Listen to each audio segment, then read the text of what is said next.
Luka lama itu belum pulih benar dari hati keluarga Vina. Air mata sang ibunda kembali tumpah saat harus mengingat kembali peristiwa tragis yang dialami sang putri. Hal serupa juga dirasakan ayah dari Muhammad Rizky, Rudiana, yang juga jadi korban atas kekejaman geng motor. Bahkan ayah Eki yang merupakan anggota polisi juga tak tinggal diam untuk mengungkap kasus pembunuhan sang putra. Bagi keluarga, waktu 8 tahun itu belum cukup untuk menutup luka atas kepergian Vina dan Eki. Apalagi 3 pelaku pembunuhan masih menghirup udara bebas. Saya mohon kepada seluruh warga negara Indonesia agar jangan membuat kami lebih sakit. Eki adalah anak kandung kami yang mana menjadi korban daripada kelompok-kelompok yang kejam. Saya tidak diam, saya terus berupaya dan bekerja sama dengan Reskrim. Selama 8 tahun saya berupaya untuk sabar, dan saya mohon agar seluruh Indonesia bisa mendoakan anak saya supaya tenang, dan juga bisa mendoakan supaya pelakunya bisa segera terungkap. Sementara kuasa hukum terpidana kasus pembunuhan Vina dan Muhammad Rizky atau Eki menyebut banyak kejanggalan dalam kasus ini. Kejanggalan terjadi sejak awal penanganan, penetapan tersangka, persidangan, hingga kasus ini diambil alih oleh Polda Jawa Barat. Menurut kuasa hukum, salah satu kejanggalan yang mencolok adalah pada fakta hasil visum di Rumah Sakit Gunung Jati, hasil otopsi di Rumah Sakit Losarang Bayangkara Indramayu, dan hasil bunyi tuntutan jaksa dalam persidangan. Kami semua punya keyakinan bukan terdakwa yang ada di dalam, bukan pelakunya. Salah tangkap atau gimana? Kalau kami yakin bukan pelakunya, silahkan dianalogikan sendiri, disimpulkan sendiri. Dari tuntutan dan hasil visum aja sudah sangat jauh berbeda.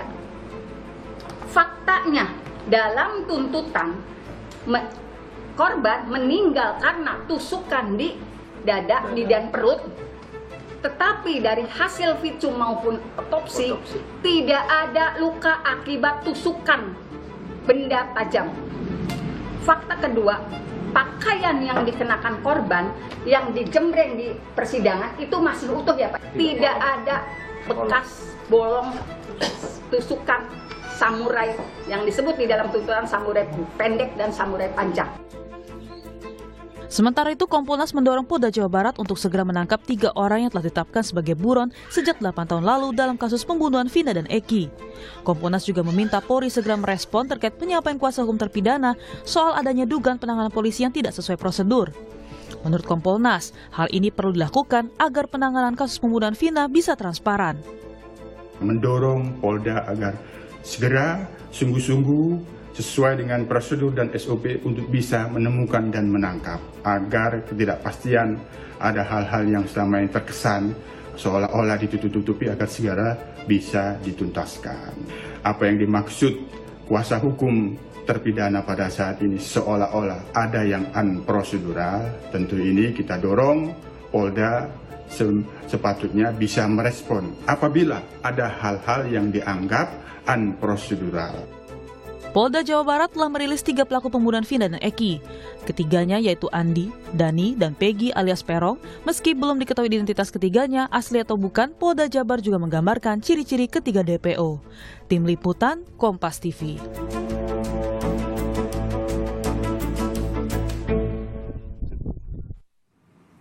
Saudara, 3 pelaku pembunuhan Vina dan Eki kini belum juga tertangkap. Sejumlah kejanggalan pun dikemukakan dari salah satu kuasa hukum terpidana. Di antaranya adalah hasil visum hingga tuntutan jaksa di persidangan yang digelar secara tertutup. Lalu bagaimana kasus ini sebenarnya bergulir? Apakah benar ada kesalahan prosedur yang dilakukan oleh polisi? Dan apa sebenarnya penyebab Vina dan Eki ini meninggal? Kita akan bahas dengan sejumlah narasumber yang sudah hadir di studio. Sudah ada anggota Kompolnas, ada Pak Yusuf Warshim, dan juga ada psikolog forensik Bung Reza Indragiri Amril. Selamat pagi, Assalamualaikum Bapak-Bapak. Waalaikumsalam, selamat pagi.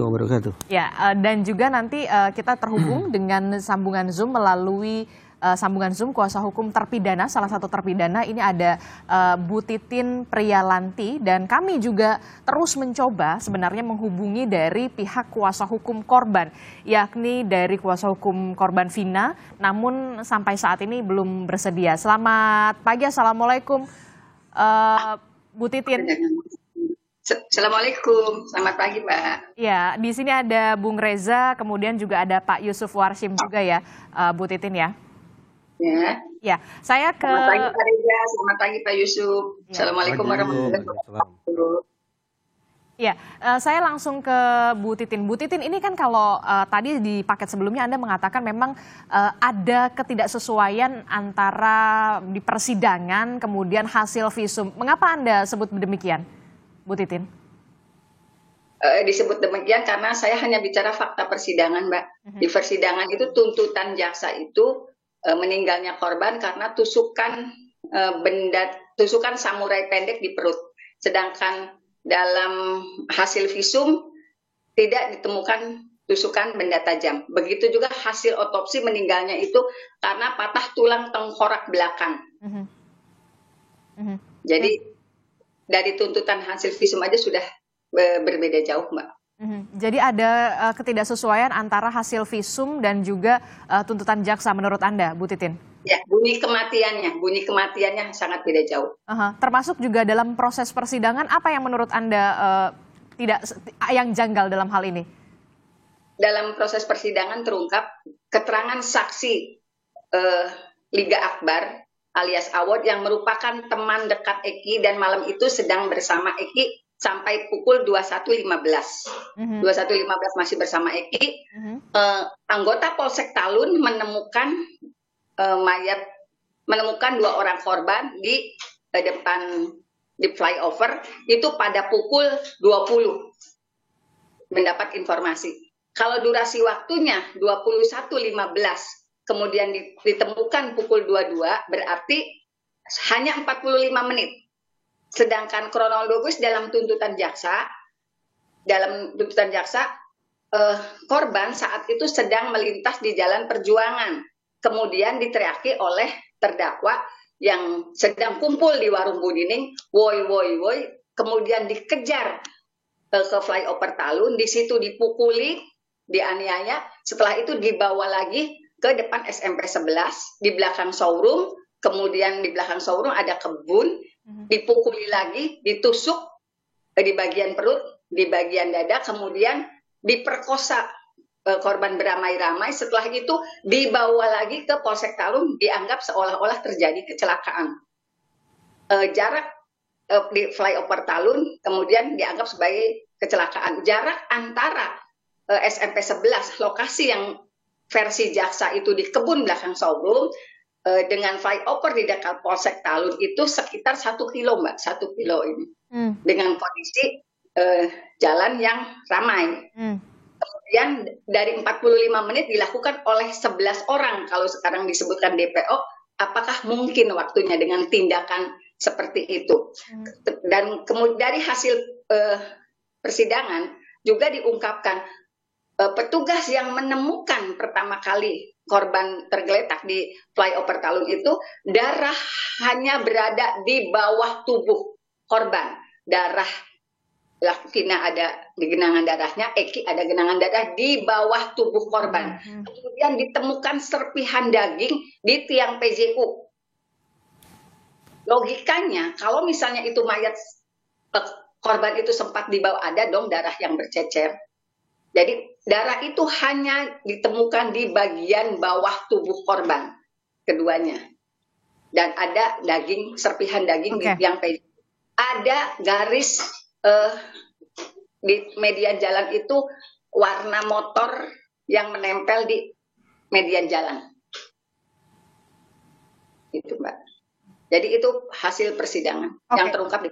Jadi menurut Anda kalau dari fakta sebenarnya keterangan dari Polsek Talun kah atau dari Polres?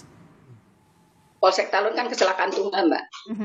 Kemudian itu peristiwanya tanggal 27, tanggal 29 orang tua korban mendatangi Polsek Talun, melihatlah kondisi motor. saat itu dia melihat kondisi motor yang masih utuh, insting dia sebagai polisi ini bukan kecelakaan tunggal, tapi pembunuhan ya. Pada tanggal 31 berdasar insting itu dia menelusuri. Di persidangan saya tanyakan kenapa Bapak punya keyakinan seperti itu? Kok bukan kecelakaan tunggal tapi pembunuhan? Karena 1 bulan sebelumnya anak saya pernah berkonflik dengan temannya. Bahasanya begitu, Mbak. Itu bahasa yang dikeluarkan dalam persidangan. Pada tanggal 31 jam 14 dia menelusuri jalur itu mendekatilah SMP 11. Di depan SMP 11, dekat tikungan SMP 11, dia ketemu dengan Dede dan Aep. Dede dan Aep itu bukan warga sekitar. Alamatnya lengkap. 1 orang Gunung Jati, 1 orang Bekasi. Dalam BAP itu ada alamatnya. Dari Dede dan Aep itu dia memperlihatkan foto nih, ada nggak yang dikejar malam ini? Ada nggak kejar-kejaran? Dede dan Aep bilang, iya, nanti kalau ciri-cirinya. Dia menyebutkan ciri-cirinya. Begini potongan rambutnya di BAP ya Mbak. Potongan rambutnya, belahan poninya, terus bentuk wajahnya, itu disebutkan. Setelah disebutkan ya sudah kalau misalnya ini nanti kabari orang tua korban, memberikanlah nomor telepon itu kepada Dede dan Aep. Itu yang terungkap di persidangan. Kemudian 3 jam setelahnya pada pukul 17 tanggal 31 itu ditelepon, Pak, orang-orang yang ngejar motor anak Bapak sekarang sedang ngumpul di depan SMP 11. Saya bersama anggota saya mendatangi tempat tersebut, kemudian melakukan penangkapan. Itu yang terungkap di persidangan. Saat itu hakim bertanya, apakah dilengkapi dengan surat penangkapan? Tidak, hanya komunikasi lisan. Ya. Saya ingat betul bahasnya, kan itu saya catat, tidak hanya komunikasi lisan. Jadi itu Mbak, yang terungkap di persidangan. Saya hanya akan ngomong fakta persidangan Mbak. Tapi mohon maaf, latar belakang Dede dan Aep ini, mereka kan bukan orang situ Mbak. Di depan Gang Bakti 2 yang disebutkan Warung Bu Nining itu posisinya ada di dalam gang loh. 60 meter menuju jalan raya. Dede dan Aep itu bukan warga sekitar yang bekerja di samping Gang Bakti. Itu ada cucian motor. Beberapa minggu sebelumnya, kedua anak itu kan bukan warga sekitar, membawa perempuan, digerebeklah sama anak-anak yang suka nongkrong di situ. Karena kan mereka warga sekitar Mbak, yang 7 orang itu warga sekitar. Diusirlah. Jadi latar belakangnya konfliknya itu seperti itu. Tapi Dede dan Aep sampai putusan tidak pernah bisa dihadirkan. Saya sudah memohonkan beberapa kali. Alasannya tidak bisa dihadirkan? Sulit dicari. Oh, sulit dicari. Termasuk juga informasinya selama proses persidangan ini berlangsung secara tertutup, betul Bu Titin? Dari awal tertutup, bukan hanya pada proses peradilan anak. Dari awal persidangan itu tertutup kecuali pada pembacaan dakwaan, tuntutan, dan putusan. Seluruhnya tertutup.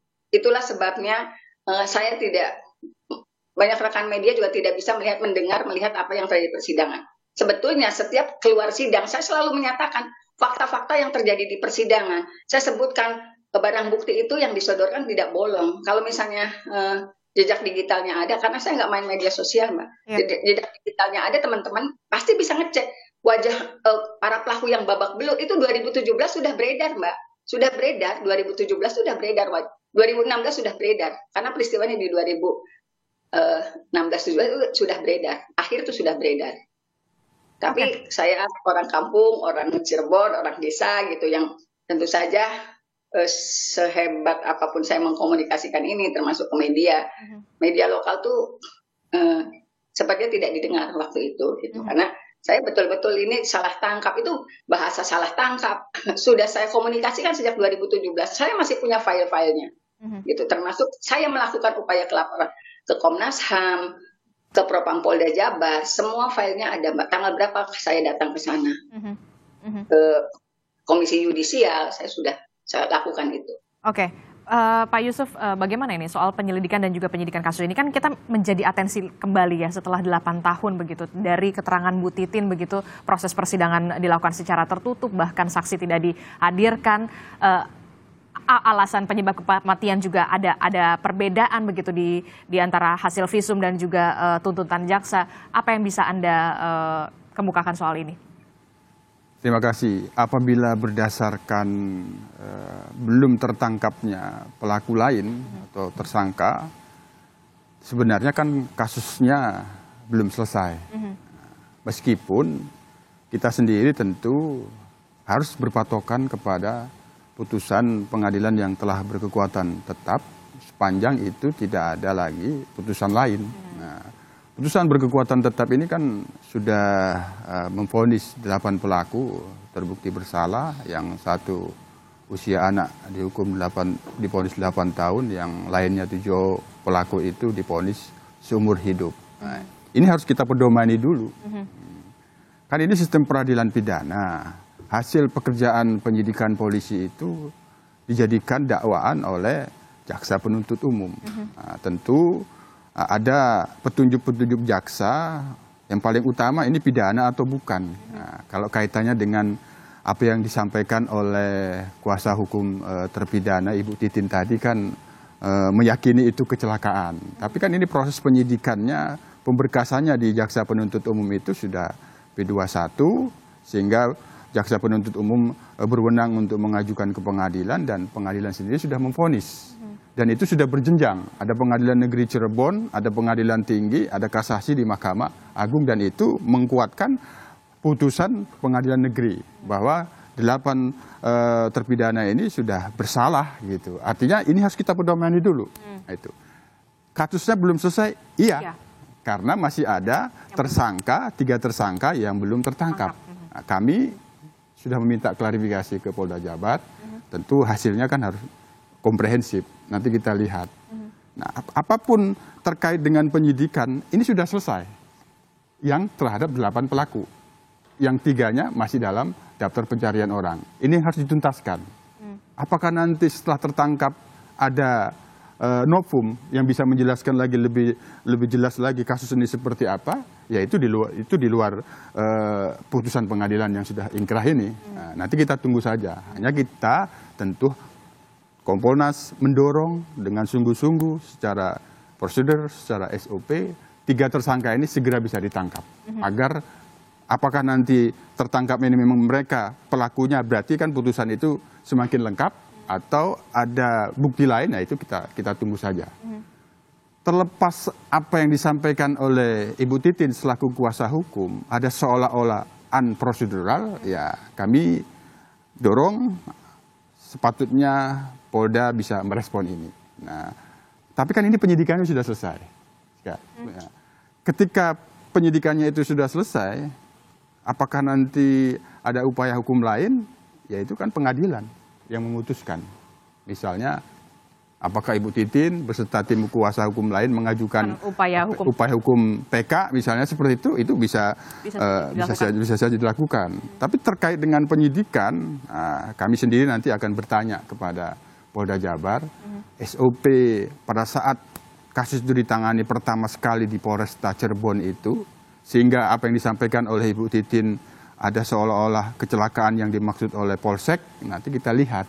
Nah. Tapi ini ya yang juga menjadi tanda tanya saya, karena ada perubahan dari kecelakaan tunggal menjadi pembunuhan dan pemerkosaan. Ya itu kalau antara kecelakaan dan pembunuhan kan yang satu bukan pidana, kalau kecelakaan tunggal. Yang pembunuhan kan pidana. Ini kan sudah proses penyelidikan dan penyidikan. Nah, barang bukti-buktinya kan sudah dikumpulkan. Kenapa mereka itu tersangka? Tentu berdasarkan minimal 2 alat bukti. Nah, apakah ada yang tidak sesuai dengan SOP? Nanti kita lihat bagaimana proses perjalanan penyidikannya pada waktu itu sampai dilimpahkan ke Polda Jabar. Nanti kita lihat. Nah, tapi dalam proses itu kita sudah lihat tidak ada pengajuan pra-peradilan. Nah, ini kan berjalan saja berarti kan, berjalan saja. Nah, di luar kewenangan penyidikan misalnya terkait dengan bagaimana sidangnya, apakah tertutup dan bukan, tentu itu kami tidak bisa memberikan komentar karena itu sudah wilayah peradilan. Termasuk juga ada perbedaan antara bukti visum dan juga tuntutan dari jaksa. Ya itu sekali lagi kan materi penyidikan. Nah, di dalam penyidikan untuk pembuktian itu ketika di pengadilan jaksa mendalilkan 8 pelaku ini bersalah melakukan pembunuhan berencana. Dalilnya itu kan harus dibuktikan. Bukti-bukti itu kan tidak hanya berdasarkan visum. Ada keterangan saksi, keterangan ahli. Nah, bagaimana bagi kuasa hukum terdakwa yang pada waktu itu mendalilkan tidak bersalah? Apa bukti-buktinya tidak bersalahnya? Kan semuanya itu sudah dibuktikan di dalam pengadilan. Nah, tentu ini sekali lagi bagaimana proses peradilan itu berjalan pada waktu itu ya, ini tentu kami tidak bisa berkomentar. Hanya pada saat hasil penyidikan itu sudah dijadikan dakwahan, artinya sudah P21. Ya. Kerja penyidikan sudah selesai. Nah, hanya sekali lagi kami sebagai pengawas eksternal, karena masih ada daftar pencarian orang 3 tersangka ini, maka kasus ini belum selesai. Bukan diusut kembali, tapi diselesaikan secara tuntas hingga tertangkapnya 3 tersangka ini. Nah itu. Termasuk juga mengapa kemudian juga informasi yang dirilis begitu belum ada foto begitu?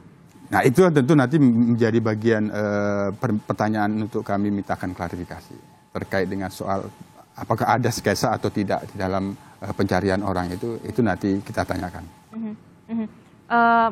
Bung Reza, dari analisa Anda begini, sebenarnya 3 DPO ini benar ada atau tidak sebenarnya? Pasca menyaksikan atau mendengar resensi tentang film Vina itu, ada 3 isu yang menjadi kemudian perbincangan publik dan warganet.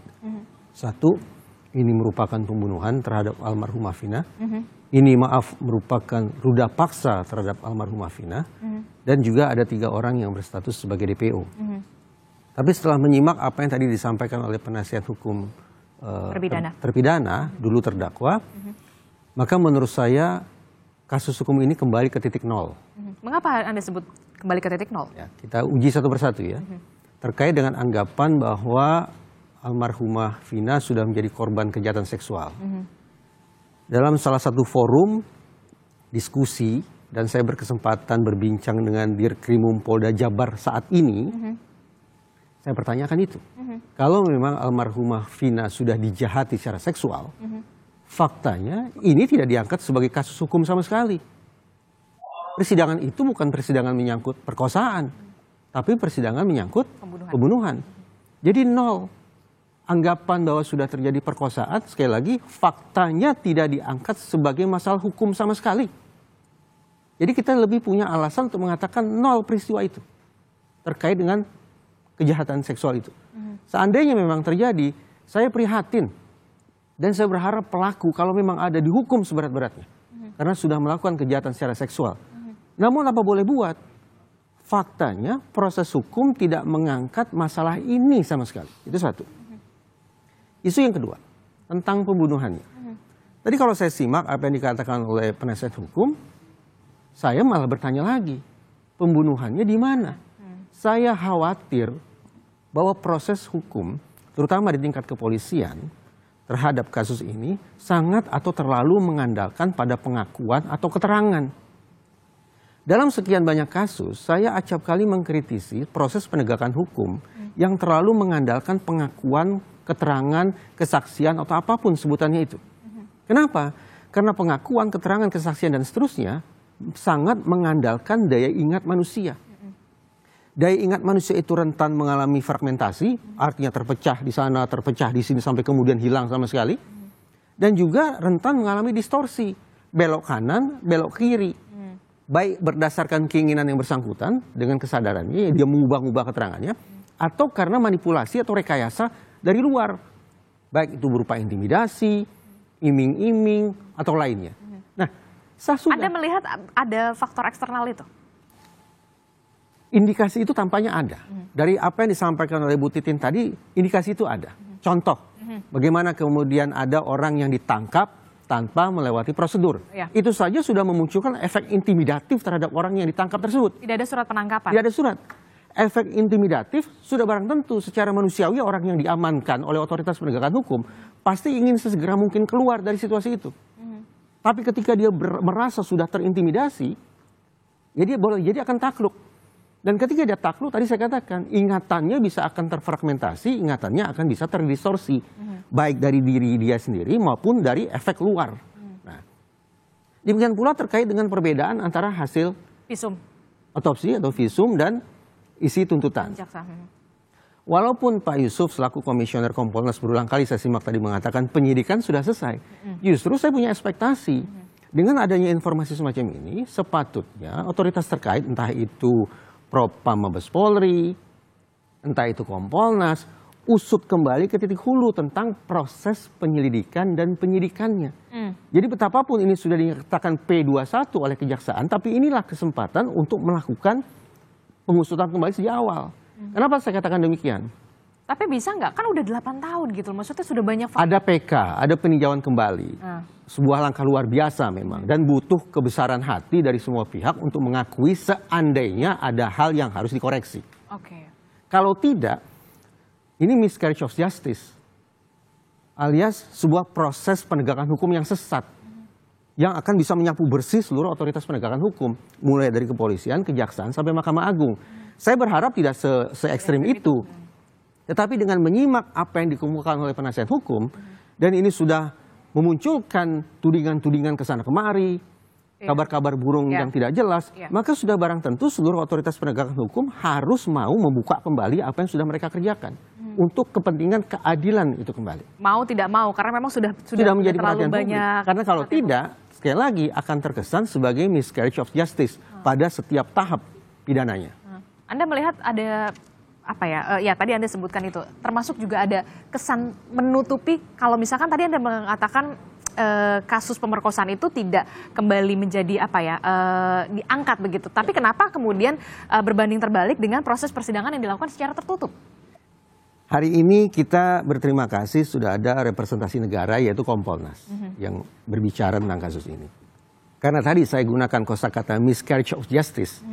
Bukan police misconduct. Kalau police misconduct jelas ini urusan beliau. Tapi karena saya berbicara tentang miscarriage of justice, berarti seluruh mata rantai penegakan hukum, maka sudah barang tentu Kompas TV perlu menghadirkan representasi dari kejaksaan atau komisi kejaksaan dan representasi dari Mahkamah Agung atau komisi yudisial untuk juga memberikan tanggapan mereka terhadap kasus yang sudah berkobar-kobar sedemikian rupa dan tampaknya memunculkan tanda tanya atau bahkan tanda silang di sana-sini.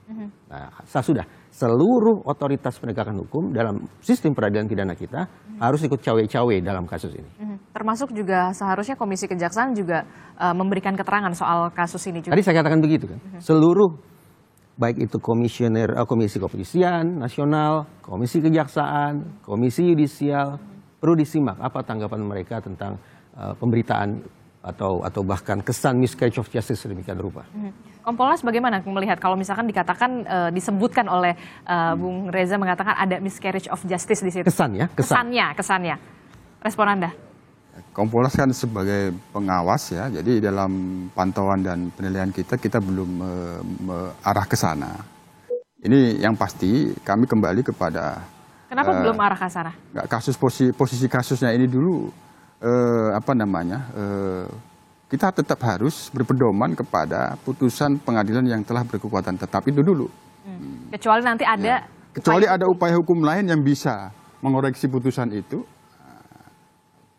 Kalau upaya hukum kan berarti ada novum. Di polisi juga ada dikenal novum. Misalnya kasus sudah di SP3 bisa dibuka kembali apabila novum. Tapi ini sekali lagi prosesnya sudah di pengadilan.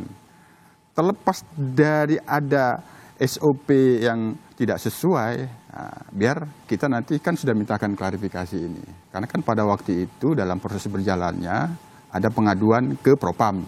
Bagaimana tindak lanjut pengaduan di Propam itu? Nanti kita lihat, kalau memang sudah ada hasil tindak lanjut Propam itu, apakah hasil pemeriksaan Propam itu ada terkait dengan materi penyidikan yang berjalan atau tidak?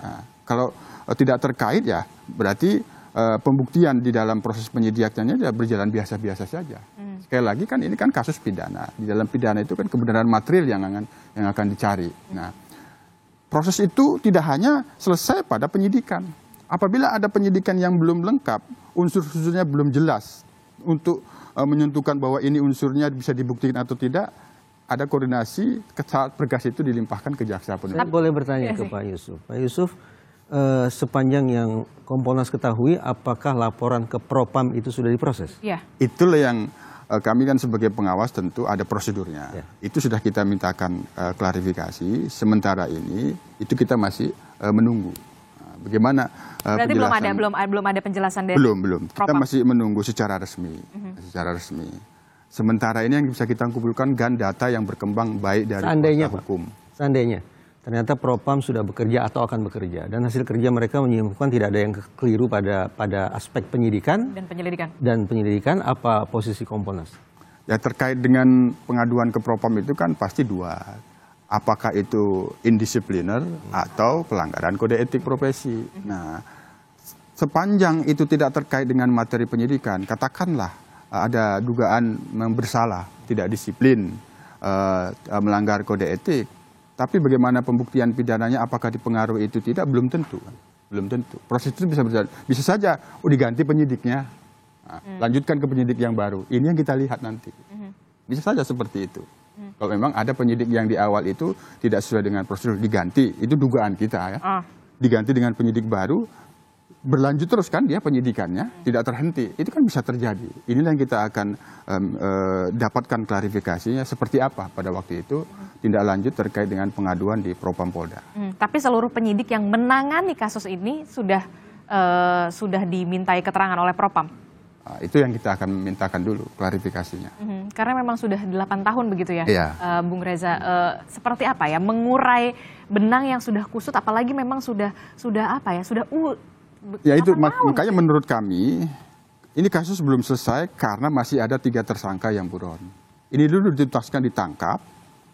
Bisa jadi ada novum yang tidak terkait dengan pembunuhan berencana. Misal bagaimana terkait dengan dugaan pemerkosaan. Ruda faksa itu seperti apa? Kan kita tidak tahu. Apakah pelaku yang 3 ini yang pelakunya? Maka ini harus segera ditangkap agar tuntas dan seolah-olah tidak ada yang ditutupi, itu bisa clear itu kalau menurut kami. Bung Reza? Menyimak tadi yang dikatakan penasihat hukum, mereka kan beranggapan bahwa 8 orang yang sudah berstatus sebagai terpidana ini adalah salah tangkap. Gitu kan, ya. Ada indikasi sudah terjadi perlakuan yang abusif juga terhadap sekian banyak orang yang diperiksa di kepolisian. Tadi Ibu Titin katakan ada foto yang tersebar bagaimana tersangka babak belur, lebam-lebam parah sedemikian rupa. Itu sekali lagi mengindikasikan ada perlakuan abusif terhadap mereka. Apa yang ingin saya katakan? Apabila memang pihak kepolisian ingin mencari 3 atau 4 orang yang berstatus sebagai DPO itu silakan. Tetapi jangan sampai kemudian. Karena desakan sedemikian dahsyat, maka seolah-olah haruslah dicari bagaimana caranya agar ditemukan 3 atau 4 orang, betapapun dengan cara-cara yang tidak profesional. Karena kalau itu berulang, maka saya khawatir akan ada 3 sampai 4 orang berikutnya yang dikhawatirkan juga akan mendapat perlakuan yang abusif.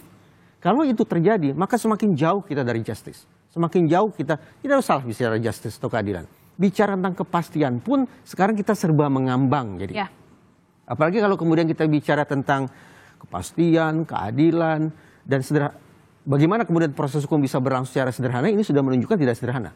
Akibat titik hulu yang menurut saya tidak sempurna, proses penegakan hukum yang semestinya berlangsung secara cepat, murah, dan sederhana, jauh panggang dari api. Dimungkinkan nggak polisi kemudian membenahi ini semua mulai dari kepolisian kemudian kejaksaan, mungkin nggak setelah 8 tahun? Jangan dijawab dulu, tetaplah bersama kami di Sapa Indonesia Pagi, usai jeda kita kembali.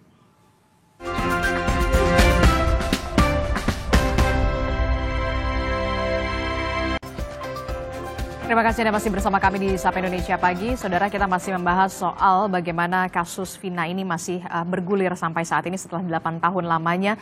Memang sudah ada beberapa pelaku yang sudah memang divonis oleh pengadilan menjadi terpidana, tapi kemudian Polda Jawa Barat kemudian merilis ada beberapa orang lagi pelaku lainnya yang masuk dalam daftar pencarian orang atau DPO. Saya masih membahasnya bersama dengan Bung Reza, kemudian juga ada dari Kompolnas Pak Yusuf. Saya ke Bung Reza. Bung Reza, ini kan kalau tadi Anda melihat ini ada miscarriage of justice. Terkesan. Sehingga harus diuji. Dan mungkin nggak ini dilakukan adanya pembenahan, dibuka kembali dari awal, dari hulunya, termasuk juga tidak hanya dari penyidik kepolisian, tapi juga dari peradilannya, proses peradilannya. Tadi saya katakan di segmen sebelumnya bahwa saya mengkritisi proses penegakan hukum yang terlalu mengandalkan pengakuan atau kesaksian. Karena psikologinya otak manusia itu rentan. Alhasil kita bergeser saja. Fokus pada 2 hal. Apa itu? Kita mulai dari hulu ya. Ada Polsek Talun yang disampaikan oleh penasihat hukum mengatakan ini kecelakaan tunggal. Hasil otopsi pun mengarah pada luka-luka akibat kecelakaan tunggal. Clear ya posisi antara Polsek Talun dan otopsi sebangun ya. Tapi sekarang kita ke hilir. Di hilir ada tuntutan yang mengatakan bahwa korban maaf luka akibat benda tajam, tusuk. Dari mana tuntutan itu berasal? Sudah barang tentu berasal dari Polresta Cirebon. Polresta Cirebon. Berarti ada dua kubu ini seolah-olah. Polsek Talun dan Rumah Sakit Gunung Jati menyimpulkan sebagai kecelakaan, sebagai penyebab kematian. Sementara jaksa dan Polresta Cirebon menyimpulkannya sebagai pidana, yaitu pembunuhan. Silakan disandingkan saja. Hasil kerja Polres dihadap-hadapkan dengan hasil kerja Polsek dan otopsinya. Kenapa terjadi kesenjangan ini? Polresta yang semestinya bisa jawab itu. Kenapa berubah menjadi sebuah perkara pidana? Karena kalau tidak bisa dipertanggungjawabkan, proses perubahan menjadi pidana ini, anggapan bahwa terjadi kriminalisasi masuk akal. Dan kalau sudah kriminalisasi, ujung pertanyaan ada dua. Perpindahan yang tidak terukur semacam ini disebabkan masalah kompetensi atau disebabkan oleh masalah integritas. Kalau ternyata disimpulkan, oh ini akar masalahnya ada pada kompetensi penyidik, pengetahuan mereka, keterampilan kerja mereka tidak memadai, sehingga bias kesana kemari, ya sudah kirim mereka ke sekolah, supaya mereka pertajam pengetahuan dan keterampilan kerja mereka. Tapi kalau problemnya pada integritas, maka menurut saya mekanisme sanksi yang harus ditegakkan. Propam tadi. Iya, karena sudah membuat 8 orang terkesan sudah menjadi bahan bulan-bulanan seperti kata penasihat hukum tadi, sehingga mungkin mereka mengeluarkan pengakuan-pengakuan yang tidak benar. Integritas bagi saya masalah yang lebih serius ketimbang masalah kompetensi. Karena itu saya berharap kasus ini dibuka kembali, tidak hanya terkait dengan kerja penyelidikan dan penyidikannya, tapi juga terkait dengan mengukur seberapa jauh kesanggupan penyidik Polresta Cirebon pada saat itu untuk melakukan pengusutan kasus ini dengan cara-cara yang betul-betul profesional dan berintegritas. Itu yang kemudian menjadi apa ya, bisa dikatakan desakan ya, atau apa ya, dorongan publik. Ya. Karena juga yang kita juga harus perhatikan adalah bagaimana keluarga korban yang tentu saja pastinya menunggu jawaban gitu, keadilan yang memang sampai saat ini belum terjawab sepenuhnya, begitu ya. Tambah lagi ada satu ya, walaupun tidak menjadi persoalan hukum, tidak menjadi sebuah kasus hukum, tetapi kan ada sekian banyak orang yang kadung di publik dianggap sebagai pelaku ruda paksa, pelaku kejahatan seksual. Nah itu juga harus diuji, benarkah mereka sudah melakukan itu? Dari mana kata perkosaan itu muncul awalnya? Oke, Bu Titin masih mendengar suara Adisti di studio, Bu Titin?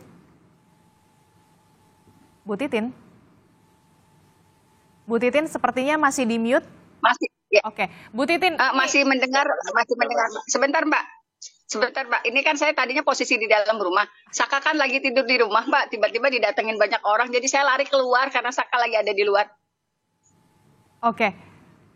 Ada Saka di sini Mbak, saya ngejar Saka karena ternyata dia keluar rumah saya. Saya di kamar saya, tadinya di dalam. Oke, baik Bu Titin, setelah kasus ini kemudian kembali mencuat, tentu publik juga apa ya? Sini nak. Sebentar, sini nak. Oke, kita lanjutkan kembali, Bung Reza. Ini Saka Mbak. Halo Mbak. Ya. Ini Saka bilangnya. Oke, saya lanjutkan Saka, lagi ini ke. Saka Tata. Ini Saka. Saka ini sebagai Ini yang anak. terpidana yang sudah bebas ya? Ya, ini agak berisik ya Mbak karena saya di luar. Tadi kan saya posisi di dalam rumah. Oke. Orang rumah ngasih tahu. Saka keluar, ternyata udah dirubungin ini. Jadi saya lari keluar ini. Saka bisa mendengar Adisti di studio, Saka? Saka bisa ceritakan kepada kami tentang peristiwa 8 tahun yang lalu pada saat polisi melakukan penangkapan atau seperti apa, Saka? Cerita. Waktu penangkapan saya lagi berada di rumah, baru bangun tidur. Saya main ke rumah nenek saya. Ada adiknya paman saya disuruh isi bensin. Adiknya paman saya minta diantar sama saya. Saya mau. Habis itu saya ngisi bensin. Habis ngisi bensin, motornya mau dikasihin ke paman saya. Pas mau dikasihin, udah ada polisi. Saya nyamperin. Saya nyamperin, tiba-tiba langsung ditangkap tanpa penjelasan apapun. Langsung dibawa. Tanpa ada pemberitahuan apa kepada informasi kepada Saka? Nggak ada sama sekali. Lalu di kantor polisi apa yang ditanyakan kepada Saka? Langsung dibawa ke kantor polisi, entah ruangan apa itu, disatuin. Lalu habis disatuin, ada kekerasan sedikit. Habis kekerasan ada juga yang dipisah, sama dipukulin juga. Dipukulin, disetrum, diinjak-injak. Kalau ngasih makan gimana? Pas ngasih makan juga, walaupun dikasih makan, ngasih makannya kayak binatang, dilempar ke lantai. Baik. Suruh dimakan. Apa yang ditanyakan kalau nggak kepada dimakan, dipukulin Saka? lagi. Apa yang ditanyakan kepada polisi, kepada Saka pada saat itu?